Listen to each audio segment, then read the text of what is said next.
Hello and welcome back to my channel. This is Carol from Crinkled Path Journals, and I'm so glad you're here to join me for a memory keeping episode today in my altered cookbook junk journal.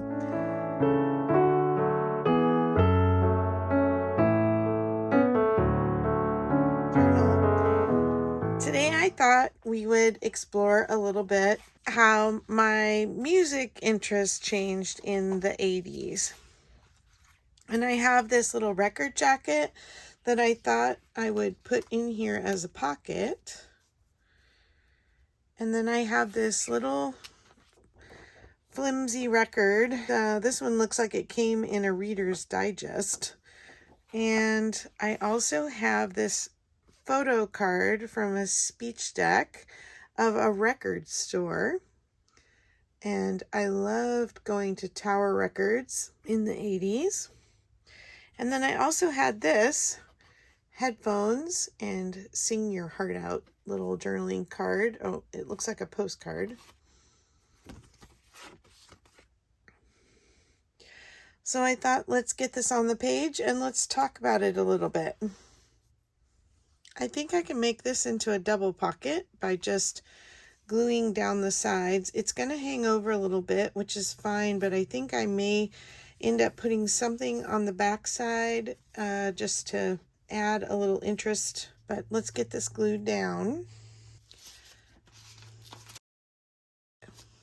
Growing up, I had two older siblings. My sister was 10 years older, and my brother was between 12 and 13 years older. And their music interests certainly did influence me.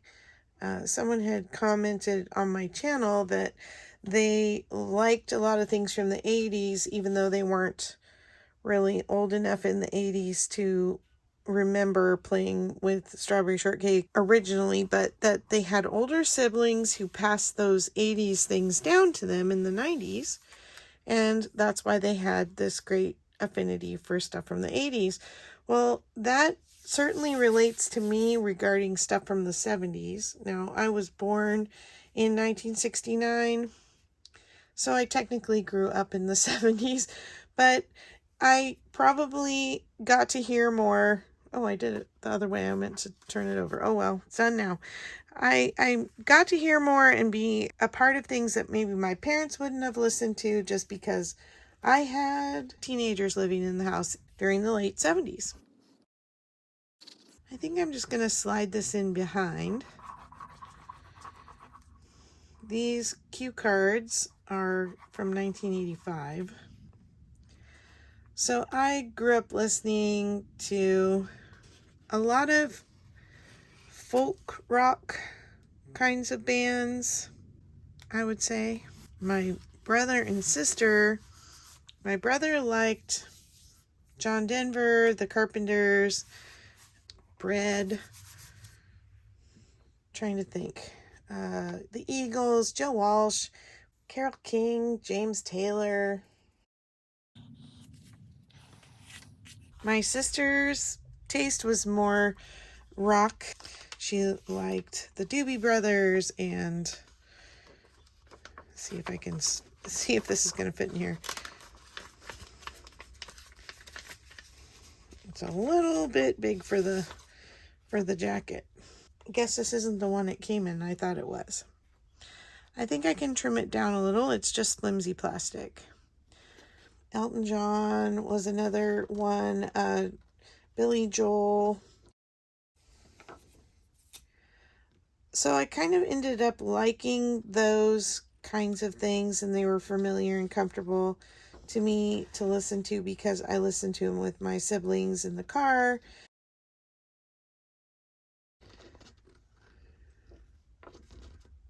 Trying to think just off the top of my head.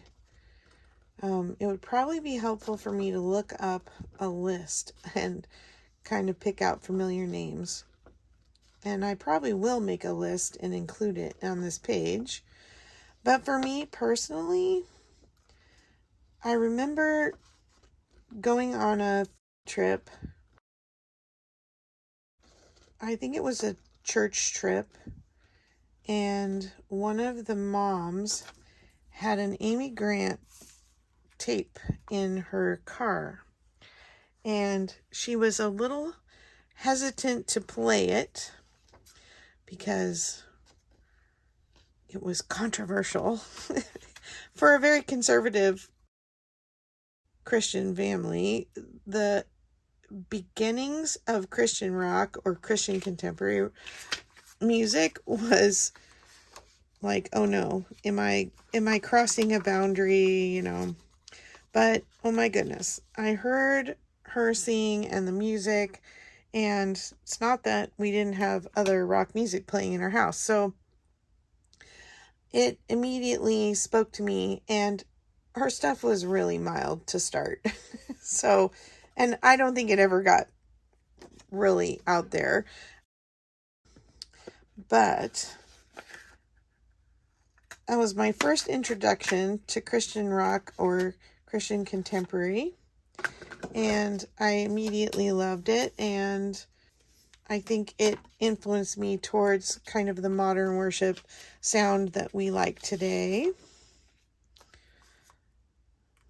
I really wanted that to fit too. Man, I'm just millimeters off today with my measurements, just because I'm eyeballing. But so that same year after I heard Amy Grant on that church outing, that Christmas, I asked for some of her tapes for Christmas, and I bought her Christmas album on vinyl, and I got a boombox for Christmas that year, and the boombox came with 2 speakers that came off, and they had 2 cassette tapes so you could record from tape to tape, and one of them slid out and was sort of a generic version of a Walkman cassette player. And suddenly there was a newfound freedom because I could ride in the car with my parents and I could listen to my music in my headphones, and they could listen to their music on the stereo. And not that I was completely opposed to what they were listening to. A lot of it was singable, and as long as I could sing along, I was pretty happy.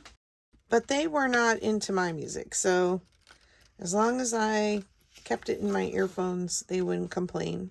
My dad was really into long car rides, so I remember there was a summer later in the 80s where we drove with my aunt and uncle. No, we drove with my aunt and 2 of my cousins all the way to North Dakota for a family visit. And I had a brand new Hall & Oates tape, and I had a brand new Men at Work tape. So that ages the time frame a little bit. I don't think I'm going to quite get in the middle with this. Boy, I'm having spatial relations issues today. I just listened to those 2 tapes. They were the only music I had with me, and I listened to them over and over pretty much the whole trip. And I probably bought, CDs came into being in my college years. So really in the early 80s is when I started collecting vinyl of my own, and I had a lot of children's records and a little tiny 45 record player that I had in my play area.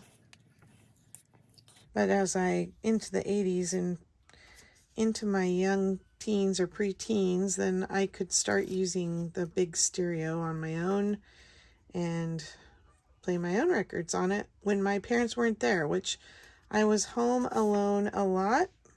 My parents both worked full time and I was a latchkey kid. And so sing your heart out, I did that a lot. Just kind of on my own. Yeah, it's not going to reach. I wish I could get that smoothed out. Maybe if I stick the pencil in it, it'll fold it back. Yeah, that works. Oh yeah, that makes a nice smooth hole. And it's the right size now. Triumph. My brother was also really into classical music, and so this was a time when I really started learning to appreciate all kinds of music. I don't remember my parents really listening to classical, more vocals, but my brother definitely was trying to get into some more refined things in his life too, art and culture and music, and so he was a big influence for me both in rock artists I listened to and the classical. I'm going to trim this down a little. Oh yeah, I was talking about when my parents were gone and I would be home alone and I would put the records on, and we had a big fireplace hearth and I would dance around the living room and use the hearth as a stage, and never really had a lot of desire to sing on stage in real life, but make believe, it was lots of fun. My best friend down the street was really into Abba, and so I loved their stuff too. And she would bring her records up and we would listen to them. When my parents were home, the earphones went on and didn't sing at the top of my lungs, only in my heart. This is so stark white where everything else is not. Maybe I'll cut it kind of like more like the shape, like this. And then ink around the edges a little.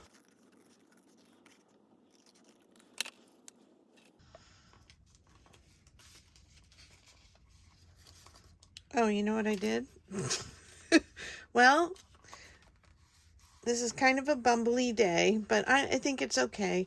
I ended up sticking this in the envelope and gluing it down, and so now you can't use the back pocket. I was going to make 2 pockets, but it's okay. I'll just put my journaling behind the record. And I think what I'm going to do is look for something to make a journaling card out of.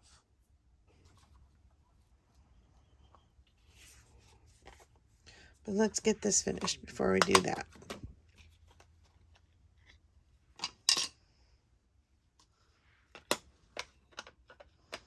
So, I always like to ask questions and hope for responses in the comments.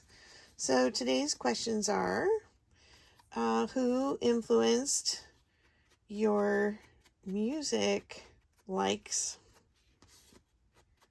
It doesn't even have to be 80s, just maybe in your preteen years or your early teen years. Who was the biggest person who influenced what you listened to? And then if you were a person who listened to music in the 80s or even the 70s, who did you like to listen to? Who were you a fan of in the 80s? Maybe it'll help me make my list if you bring people up that you liked.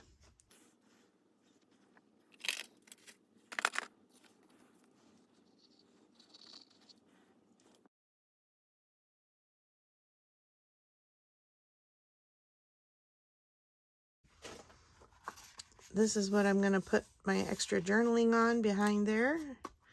But I wanted to add some more things on here. So let me look through for some stickers or something. Okay, I have my sticker envelopes, and I have this one that's marked music and this one that's marked 80s. The first concert I ever went to actually ended up being Amy Grant, also my husband, who was my boyfriend at the time, took me to her concert. And it was summer, and he worked away every summer, and he came home for the concert, and his best friend went with us, and it was an outdoor concert. My sister helped me go to the mall and pick out an outfit that my mom didn't like. It was not risque. I was a very modest dresser, but my mom just didn't like anything that made me look like I was growing up. And my sister helped me to pick something out that was cute.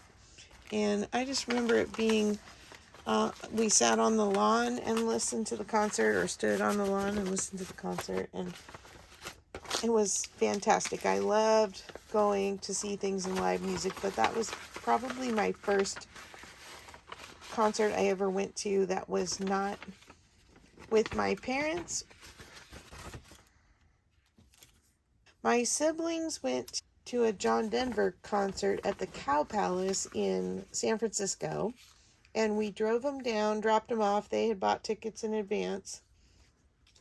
But my dad actually bought some tickets off of some scalpers, and they were cheap and kind of in a way off to one side, so it was hard to see the stage, but you could kind of see he had like a movie projector going behind him of, the Rocky Mountains and eagles flying as he sang, and I loved that experience. That was really something. And just by happenstance, my dad happened to get tickets at the last minute there as we were dropping off my siblings, and he didn't even tell them that he was going into the concert. They were long gone when he bought those tickets, but it was kind of fun for us.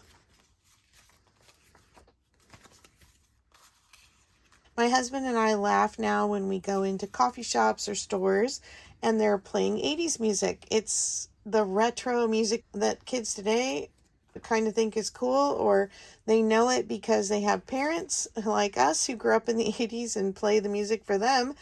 And I know that's certainly the case for my girls, that they know some of these same artists that I've shared about today because there are things that we shared with them as they were growing up.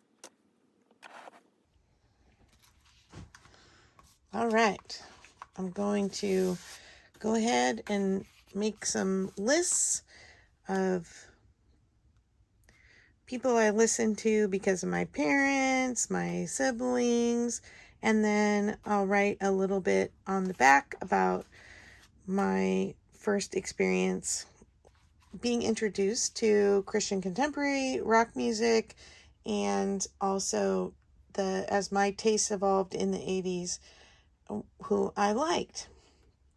Well, thanks for coming along today, and I hope you'll come back and check out the memory keeping again. I hope you'll do some memory keeping of your own because your story matters. Bye-bye.